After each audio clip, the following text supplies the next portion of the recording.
En nuestro programa anterior comenzamos nuestro estudio de los principios del Sermón del Monte, concluyendo que establece metas altas que todo cristiano desea alcanzar, pero que sólo puede lograr por medio de la acción del Espíritu Santo. Leamos el versículo 6. Bienaventurados los que tienen hambre y sed de justicia, pues ellos serán saciados. ¿Y qué diremos de los seres humanos que al no estar convertidos a Cristo no tienen el Espíritu Santo? ¿Anhelan apasionadamente la justicia? Los que yo conozco, ciertamente no. Dice el apóstol Pablo en su primera carta a los Corintios, capítulo 2, versículo 14. Pero el hombre natural no acepta las cosas del Espíritu de Dios, porque para él son necedad, y no las puede entender, porque se disciernen espiritualmente. El hombre natural está en contraste con el hombre espiritual, que ha encontrado y aceptado por la fe que Cristo es su justicia, y él, como afirma la misma carta en el capítulo 1, versículo 30, se hizo para nosotros sabiduría de Dios y justificación y santificación y redención. Continuamos leyendo el versículo 7. Bienaventurados los misericordiosos, pues ellos recibirán misericordia. Esta bienaventuranza se interpreta incorrectamente en nuestra época, porque hace depender el obtener misericordia de la condición de que seamos misericordiosos. Esta no es la condición bajo la cual nosotros obtenemos misericordia.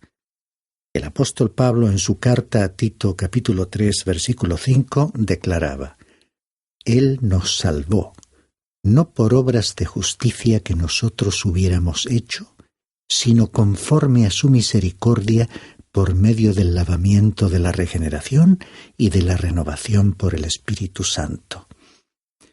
Nosotros debiéramos ser misericordiosos porque hemos obtenido misericordia. El apóstol Pedro nos recuerda en su primera carta, capítulo 2, versículo 9 y 10. Pero vosotros sois linaje escogido, real sacerdocio, nación santa, pueblo adquirido para posesión de Dios, a fin de que anunciéis las virtudes de aquel que os llamó de las tinieblas a su luz admirable. Pues vosotros en otro tiempo no erais pueblo, pero ahora sois el pueblo de Dios. No habíais recibido misericordia, pero ahora habéis recibido misericordia. Prosigamos la lectura con el versículo 8. Bienaventurados los de limpio corazón, pues ellos verán a Dios. Ninguna persona sincera puede decir que su corazón es puro. ¿Cómo puede llegar a ser limpio un corazón tan malo como el del ser humano? En el Evangelio según Juan, capítulo 15, versículo 3, el Señor Jesús dijo: Vosotros ya estáis limpios por la palabra que os he hablado. Basados en la primera carta de Juan, capítulo 1 y versículo 7, afirmamos que somos hechos limpios por el lavamiento de la regeneración. Solo la sangre de Cristo puede limpiarnos de todo pecado.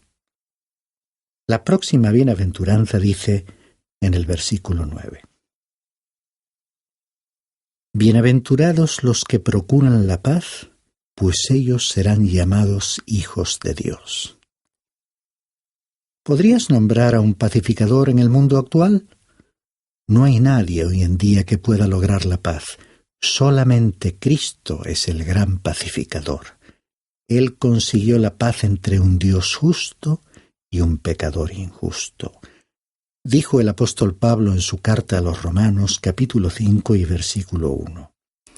Por tanto, habiendo sido justificados por la fe, tenemos paz con Dios por medio de nuestro Señor Jesucristo. Leamos ahora los versículos 10, 11 y 12.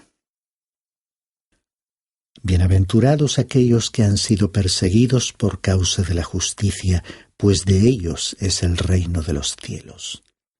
Bienaventurados seréis cuando os insulten y persigan, y digan todo género de mal contra vosotros falsamente, por causa de mí. Regocijaos y alegraos, porque vuestra recompensa en los cielos es grande, porque así persiguieron a los profetas que fueron antes que vosotros. Los pacificadores desean y poseen entonces la justicia de Dios. Las personas que poseen estas cualidades se distinguirían por encima de los demás, pero serían incomprendidas por otros. Por lo tanto, padecerían persecución, hablarían mal de ellos. Sin embargo, las palabras de Jesús alentaron a sus seguidores porque sufrirían la misma experiencia de los profetas, que también fueron incomprendidos y perseguidos. Pasemos, pues, a los versículos 13, 14 y 16. Vosotros sois la sal de la tierra, pero si la sal se ha vuelto insípida, ¿con qué se hará salada otra vez? Ya para nada sirve, sino para ser echada fuera y pisoteada por los hombres. Vosotros sois la luz del mundo. Una ciudad situada sobre un monte no se puede ocultar. Así brille vuestra luz delante de los hombres, para que vean vuestras buenas acciones y glorifiquen a vuestro Padre que está en los cielos. Los miembros del pueblo de Dios de cualquier época y viviendo bajo las más variadas condiciones son sal y luz en el mundo. El problema actual de la mayoría de muchos llamados cristianos o miembros de iglesias consiste en que han perdido su sabor como sal y su energía. Así como la sal previene o detiene la descomposición, tú y yo debiéramos ser esa sal que puede preservar al mundo de los males de la sociedad que causan su desintegración. Y los cristianos también somos luz para el mundo. No tenemos luz dentro nuestro, pero hemos recibido la palabra de Dios y somos portadores de esa palabra, que es luz, y que debemos compartir alumbrando a otros, mostrándoles cuáles son los caminos de Dios. Las personas que alumbran viven de tal manera que los demás pueden ver sus buenas obras y traen honor, no para ellos, sino a su Padre que está en los cielos. Llegamos ahora a un párrafo del discurso que trata sobre las relaciones de los súbditos del reino con la ley. Leamos el versículo 17. No penséis que he venido para abolir la ley o los profetas. No he venido para abolir, sino para cumplir. Recordemos que parte de la ley de Moisés correspondía a la ley ceremonial. Por otra parte, Cristo se sacrificó por los pecados del mundo y fue llamado el Cordero sacrificado desde antes de la creación del mundo. Cristo no vino para abolir la ley, sino para cumplirla. Él la cumplió, la obedeció durante su vida en esta tierra. Él fue capaz de lograr en la práctica lo que la norma dada al ser humano establecía. Y Él ahora es capaz de traspasarte a ti y a mí y a cada creyente su propia justicia. Las normas de Dios no han cambiado, pero tú y yo no podemos aplicarlas a la vida por nuestras propias fuerzas. Necesitamos ayuda, necesitamos un Salvador. Verdaderamente necesitamos misericordia y podemos obtenerla cuando venimos a Cristo. Dice el versículo 18. Porque en verdad os digo que hasta que pasen el cielo y la tierra no se perderá ni la letra más pequeña ni una tilde de la ley hasta que todo se cumpla. No estoy diciendo que tenemos libertad para quebrantar la ley dada a Moisés. La verdad es que la ley constituye aún una regla que me revela que yo no puedo estar a la altura de la norma de Dios, y ello me conduce a la cruz de Cristo. La única manera en que soy capaz de cumplir la ley es aceptando al único que la pudo cumplir, Jesucristo. La J era la letra hebrea más pequeña. En español equivaldría al punto que va encima de la I. El tilde era la marca más insignificante de la escritura hebrea y en español equivaldría al acento ortográfico que se coloca sobre una vocal. Continuamos leyendo el versículo 19. Cualquiera, pues, que anule uno solo de estos mandamientos, aun de los más pequeños, y así lo enseñe a otros, será llamado muy pequeño en el reino de los cielos. Pero cualquiera que los guarde y los enseñe, éste será llamado grande en el reino de los cielos. Tú no puedes quebrantar los mandamientos y eludir las consecuencias, pero tampoco puedes cumplirlos por tus propias fuerzas. La única forma de poder seguirlos es acudir a Cristo para salvación, poder y fuerza. Los mandamientos no constituyen un camino de salvación, sino un medio para mostrarte el camino de la salvación a través de una aceptación de la obra de Jesucristo. Dice el versículo 20. Porque os digo que si vuestra justicia no supera la de los escribas y fariseos, no entraréis en el reino de los cielos. Los fariseos, de acuerdo con la ley, tenían un alto grado de justicia. ¿Cómo podemos tú y yo superar la justicia de ellos?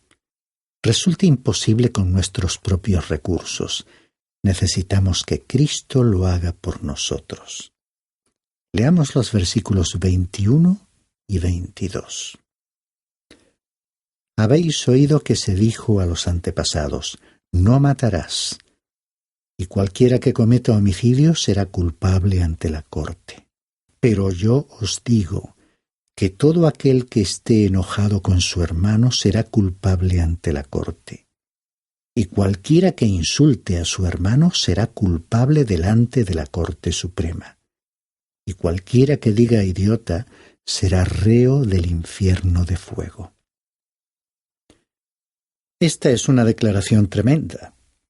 Significa que si estás enfadado con tu hermano, eres un asesino. ¿Crees tú que cumples la ley? No puedes quebrantarla sin evitar las consecuencias. No puedes expresar con orgullo que el sermón del monte es tu religión y luego violar cada parte del mismo. Todos necesitamos un Salvador que ha cumplido perfectamente la ley y por ello puede atribuirnos su propia justicia. Observemos que en el versículo 26 Jesús dijo, «En verdad te digo». Él estaba elevando la autoridad de su enseñanza por encima de la enseñanza de Moisés. Él estaba elevando su posición como dador de la ley y, por cierto, como el intérprete. Leamos ahora los versículos 27 y 28. Habéis oído que se dijo, no cometerás adulterio. Pero yo os digo que todo aquel que mire a una mujer para codiciarla, ya cometió adulterio con ella en su corazón. La enseñanza de los fariseos, repito otra vez, la enseñanza de los fariseos se centraba en el acto externo y en que la única forma de cometerlo era a través de una unión sexual ilícita. Citaban correctamente el mandamiento sin captar el punto esencial, que el adulterio comienza en el corazón de uno y culmina en el hecho mismo. La lujuria del corazón es tan mala como el acto en sí, e indica que el hombre no tiene una correcta relación con Dios. Si tú eres sincero, no afirmarás que estás cumpliendo la ley. Recordemos que había 10 mandamientos. Aunque Mateo menciona solo los 2 que Cristo comentó, yo creo que él elevó los 10 a un máximo nivel. Prosigamos leyendo los versículos 29 y 30. Y si tu ojo derecho te es ocasión de pecar, arráncalo y échalo de ti, porque te es mejor que se pierda uno de tus miembros y no que todo tu cuerpo sea arrojado al infierno. Y si tu mano derecha te es ocasión de pecar, córtala y échala de ti, porque te es mejor que se pierda uno de tus miembros y no que todo tu cuerpo vaya al infierno.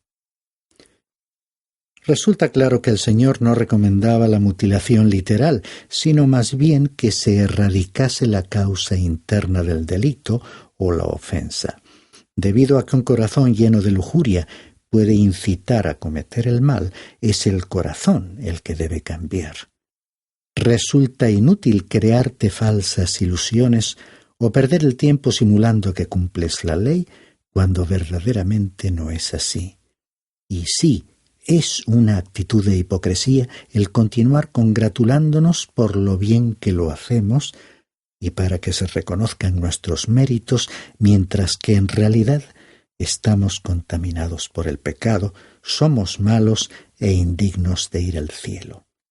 El Sermón del Monte debería conducirnos a la cruz de Cristo para clamar por misericordia. Leamos los versículos 31 y 32. También se dijo: cualquiera que repudie a su mujer, que le dé carta de divorcio. Pero yo os digo que todo aquel que repudia a su mujer, a no ser por causa de infidelidad, la hace cometer adulterio. Y cualquiera que se casa con una mujer repudiada, comete adulterio.